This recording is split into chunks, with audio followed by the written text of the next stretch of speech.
Whoa, it's Wulzy. Today, I'm being lazy. I am going to ask ChatGPT what kind of Geometry Dash level I should build. I am instructing it to give me a challenge for a 30-minute building. Oh no, Neon Cyberpunk. That sounds so... Actually, that sounds not too bad. Background should be dark. Focus on a small section of the level. You know what? I can do this. Am I replaceable? Am I becoming like GPTZ? More like this challenge will be easy. I'm using this beautiful song visualization mod. I want to use this section of the song. And as I said, I only have 30 minutes to build here. So let's just go. I'm going to use gray for the background for now, but I will be using black. I need to make some pretty quick gameplay here before anything, just so I can kind of vibe out and know what kind of blocks I'm going to be decorating and stuff. But I know pretty much what I'm going to be doing with the visuals, I think. I'm going to put some pretty spread out blocks at the start, just so you can kind of get the vibe of the level going in. I'm going to leave this editing to be slightly more open than usual, just because I want to put emphasis on the actual timer itself, and I don't want to have to yap the whole time, so sorry if my commentary in this video might be a little bit spacey. We're going to have a section here where we go into this part of the block and you avoid this saw blade. So if you jump before you hit this pad, you're going to hit that saw, which is nice. But then if you hit the pad and hit the spider orb, you're going to go down. Should just make some pretty simple gameplay going up like so. Going to start, pause, flip. Oh gosh, I forgot I had this mod enabled. I don't actually know how to use it. Okay, does that count as cheating if I'm modding to get this? Where's my flip gameplay? Where's my flip? Where's my flip? Where's my flip? Oh, there it is. Less panicking would be really nice. So I am going to start shutting up. It's a pretty difficult concept, especially if you're Wulzy and you like to yap when you build. I've already used 2 minutes of my time. I'm still yapping, even though I just said I'm going to be shutting up today. We're not going to put a block too close to the blue there because I want to slide and put a spider block. I'm going to put this a little bit further to the side, and that justifies this whole thing. And we're going to have a jump right here, which is going to avoid this spike. Does this work? No idea. We're just going to rock with it and just fix it however we can. I'm just freestyling. That is not a possible jump. Come on, Wulzy. Oh, that just feels so off. I think everything just needs to be a little bit more apart. Okay, flip, mini, 3 times. That's how you set up the start pause for this section. I'm actually taking my sweet time because I'm pretty confident with neon aesthetics. I don't know why I was panicking at the beginning. I think ending on a dash orb would be pretty nice. So let's just set this up with a couple of blocks over here. I can start building the background, which is going to be made up of these black blending strips. Let's just set them up on color channel number 10. I'm going to make it blending and then put glow on top. I've already lost this object, dude. Terrible, Wulzy.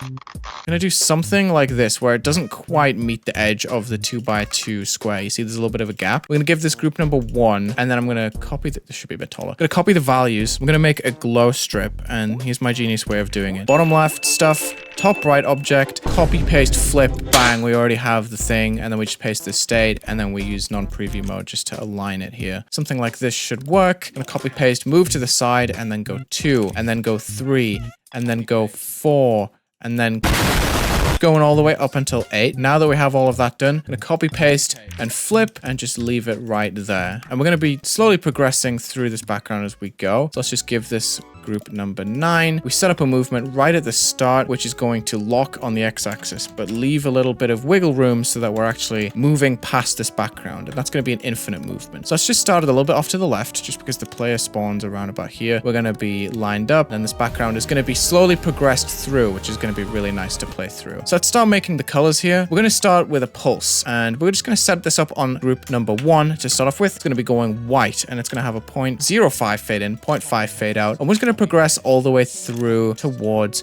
group number 8, which is the final. So all of these are going to meet up in the middle. It's going to start on the outsides, and then it's going to go and pulse and meet up in the center, which is really nice. And I love how it goes so bright that the glow fades out. However, I will be putting this on an opacity that kind of sets this into the background. And I do want to put a little bit of a flicker on that. So let's just set up group number 9 just to fade up and down around the 0.4 to 0.7 region with a decent fade time on it, just to give it a little bit of a mood to it. So we're kind of getting like the burst of color sometimes, and we're also getting a slightly chiller version of it to let the block stand out. So let's loop these, but you can see it's kind of flashing sometimes. If I keep looping this pulse, which I am going to do with a couple of different timings on it, let's just do that one, and let's just do that one, just so the triggers are differently spread. You can see here, there's a quick one, and then there's a slow one. They have this really awkward phase between them where they're both trying to light up with 2 triggers at once. Not sure if I like that. Yeah, you see, it's not fulfilling its fade out. So we're just going to make sure that we drop this down to like a 0.3 just to make sure every trigger has its moment. Maybe for the last one, we can have a longer fade in and fade out just to give it more of an impact as it's getting slower. We're going to move this one a little bit to the side. Let these ones fade out. Just the vibe I'm getting here. Not entirely sure what I'm doing. This works. Now we're going to do a cool little technique, which is called using HSV. We're going to put color channel number 2 in here. It's just going to be a sacrificial color. We're going to just devote this to being on a color loop the whole time. Let's just start it on like a pastel red here. Should be on blending, by the way. Then we're going to put this into the color trigger. Make sure that this blending thing checks itself. Sometimes it doesn't when you just paste the color. I'm going to give it a 0.3 fade time and just start chucking it through different hues on the color wheel. And what you should see is that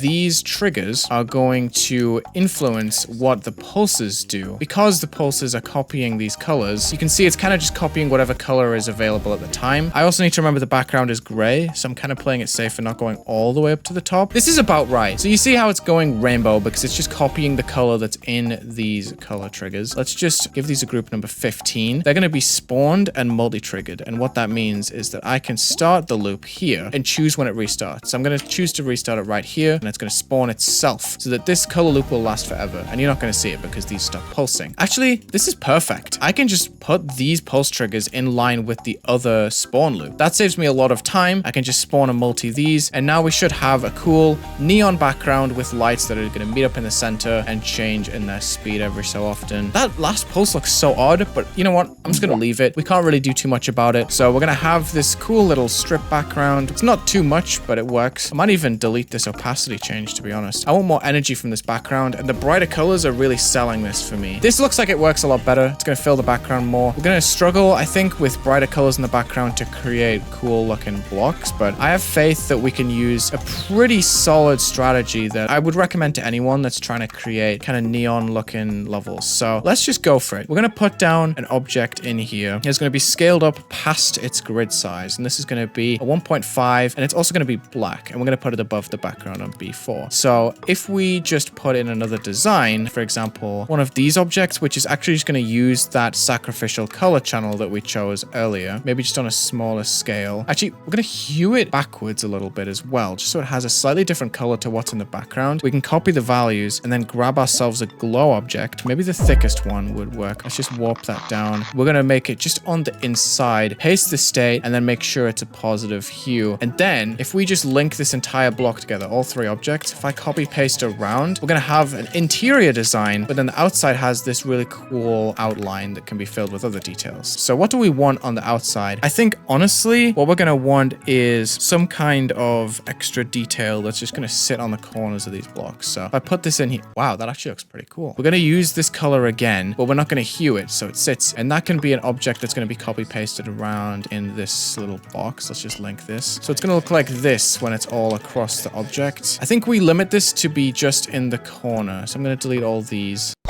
I'm just going to work on making this look good. So if I just copy the values and we put in some kind of other object, we can put this on the same state, which is going to put it underneath the block. That actually looks pretty cool, but we're going to just decrease the brightness so it sits over the top, but then also has its own little shape here. I think a slope might look nice as well. Let's try and just paste the state onto this and we can get the color right. I'm just trying to make it look the way that I have it in my mind, which is probably a low opacity overall. This is not going exactly how I planned. It's going to go ahead and take this as like a secondary design, maybe just for the corners, and we can link that together. It just adds a little bit to the edges. Might even add some sort of texture on top of this block layer. Not entirely sure how I'm going to do that just yet. We have time. I have 15 minutes left on the clock here. Adding a pixel object I think would be key here, just to add some cool texture into it. Something like this. If I just warp this to be, actually we can scale it, paste the state onto it. We can create an interesting looking layer to it. Oh, it looks horrible when it's overlapping though. Okay, interesting. We have to find an object that can just sit here and look pretty on the little black spots, but I don't know how to do that. I mean, that looks okay. It's not the greatest texture in the world, but it will do for what we need it for, to be honest. I think we can rock with this for now. So I'm going to link these bricks with the squares too, if I can find it here. It's going to be our main design. We filled in some of the blocks here. I'm a little bit nervous about time because we only have 11 minutes left. But now we have this block design. We're gonna have to add a couple more details to it, but this could look pretty cool. Just gonna extend this background to be a little bit taller just because I'm a little bit afraid that we're gonna hit the ceiling here. We still have to copy paste this detail around. I'm gonna choose like very instrumental objects to do it with. This is more on the subtle detail side, but I feel like it elevates the design a little bit. And if I had more time, I would add a lot more to it, but hey, kind of don't. So focusing on the big details that matter. Let's just delete all the blocks, or not delete them, but actually just select them all and hide them. So now we have a couple of shiny blocks in here, which is pretty neat. We can use some bigger ones if we need the help structuring. I missed an object. We have 10 minutes. Let me see what I'm missing. Cyberpunk with high-tech vibe, glowing cityscapes. Oh gosh, I don't know if I can do that. Geometric patterns, grid designs, and techie elements. Okay, we can do that. Let's focus on some of the particle effects first. If I just use this object and set it to be some sparkling objects here, we're gonna put a radius and we're gonna just make them go pretty large at times. I learned this recently. I'm just gonna make this pretty large on itself. We want some spin on this too. I think we can just use this with the object color, and we could just set 2 and the hue 180 of 2 to be its ending color. So we have this cool little flashing object that's gonna go in the foreground. Just gonna copy this thing around. Probably gonna change the shape and size of it and everything. I need to remember to just use the scale button sometimes if I'm worried about time, because warping, sometimes you can click on it and it'll just make a tiny little grid, and it's so hard to be accurate with. And we can just move this set with us as we're going through. 10 is going to be on a move trigger. I accidentally stretched that one, which looks pretty funny. Let's just set number 10 to be a negative movement on the front, which is going to be 0.3 for an infinite amount of time. And these should zoom past us. Okay, if we have a lot more, we should be able to do this. So I'm gonna have this effect here where these objects are moving towards us, but then they're also gonna move to the right-hand side of the screen on an exponential in-out. Let's say around 200 in 2 seconds, just to try and keep them on the screen for longer. So we have these particles here, but I want to shift them when the song is kind of going doo-doo-doo. Signing out also might flow a little bit better, just to make it a more natural movement instead of a really fast-paced one here. It's almost doing it. We need to sync it better. We need it to take longer. We also need more distance on them, and that should keep them on the screen for longer, so we use less objects, and it just looks a little bit cooler here. I like this so far. We should definitely be moving them and stuff, but hey, let's set them to move a little bit when I'm with them as well. We can just put number 11 on a player movement based on the x-axis. That's just going to shift them, I think, forward. I don't know. And then maybe we can also add a rotation on it, which I'm going to make touch triggered just because I'm a little bit scared of this. Let's just set this up to rotate 45 degrees.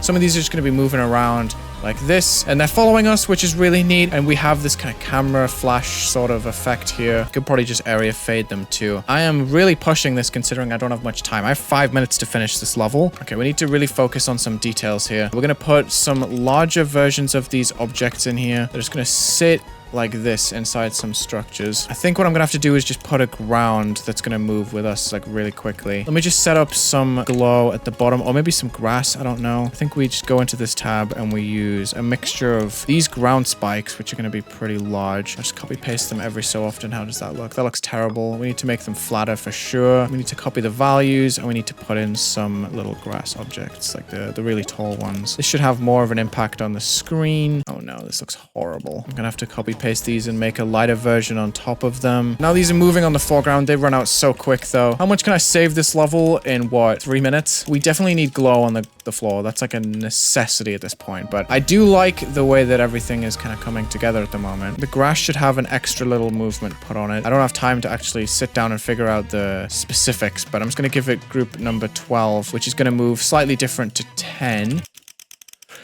Just copy pasting like crazy. Okay, we also need some like background decoration, I think. Oh, we need so much. We need spikes and everything. I think I used flat spikes only. I could be mistaken. We have to turn off our controls here and just set them up ourselves. Let's just make these black and black. We're gonna move them a little bit down and to the right. Copy paste, move up and left, go up a layer, change the hue, and then we should put black glow behind the orbs, and then also black glow on the ground. And I think that's all I'm gonna have time for, unfortunately, which is really tough. You know what? I'm gonna go crazy. It's gonna be the swirling objects. We're gonna go SO 2.0 with this. They're gonna be on 2, they're gonna be B1, and this glow that is on the orb is gonna go behind them on B3. We need to decorate soul blades too.